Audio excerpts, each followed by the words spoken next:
An LED or laser can emit light of a pure color, that is to say, light with a single wavelength. However, it is very difficult to adjust to a specific desired wavelength precisely because the color depends on a material's properties. NIMS focused on so-called metamaterials that can enable us to adjust light to specific wavelength using special structures on their surfaces, and has developed a novel technology that can achieve efficient emission and sensitive detection at specific infrared wavelengths. Let's have a look at CO2 gas sensors, which detect infrared light at specific wavelengths. They play an important role in environmental management in offices and greenhouses. We can determine CO2 concentration from infrared light reduction in CO2-specific absorption wavelengths. We usually use a bright lamp as an infrared light source, which emits a wide range of visible and infrared light. This wastes energy because we only need 2 infrared emission lines to determine the CO2 concentration. This is our novel infrared light source, which, as you can see, emits no visible light, in contrast to conventional lamps. However, this infrared camera gives us a clear image showing infrared emissions. This property is made possible by its shining surface. Let's examine it with an electron microscope. This pattern has nanoscale dimensions and makes a material a metamaterial capable of interacting with light in a sophisticated way. When its periodicity reaches the nanoscale smaller than the wavelength of light, each component acts as an antenna for light. This antenna array induces so-called surface plasmon resonance, which allows light with a specific wavelength to be emitted and absorbed, depending on the sizes and properties of the pattern on the materials. Dr. Miyazaki has researched this phenomenon for a long time. He developed a special infrared light source with this optical antenna array that emits only 2 wavelengths of light necessary to detect CO2 gas.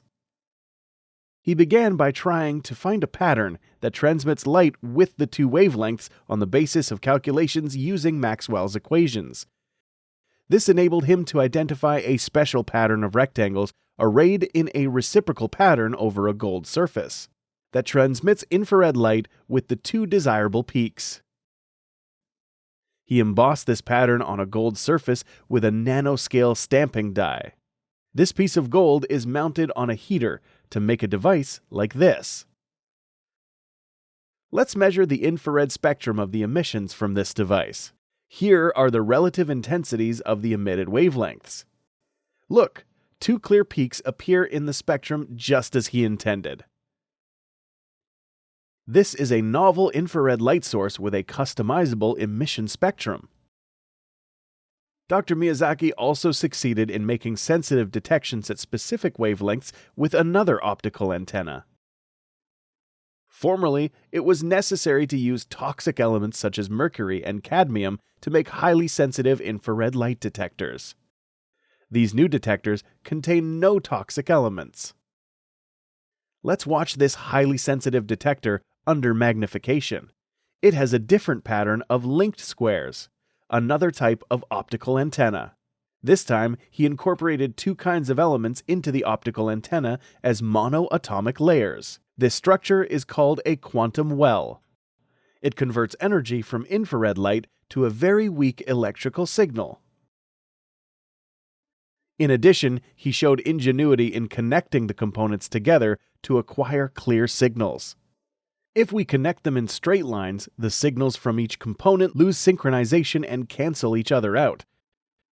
He connected them in a zigzag manner in order to keep the adjacent signals perfectly synchronized, and obtained an amplified signal from thousands of components. What a smart way of optimizing performance! Let's watch how the sensor detects infrared light from a human hand. Here comes the series of signals. This non-toxic sensor achieved highly sensitive detection of infrared light thanks to its precisely designed optical antenna. Infrared light is very important for detecting specific molecules such as toxic gases in a polluted atmosphere, for example. Our sensors are suitable for installation at various outdoor locations. In other words, I hope we can contribute to the IoT society to come with our devices.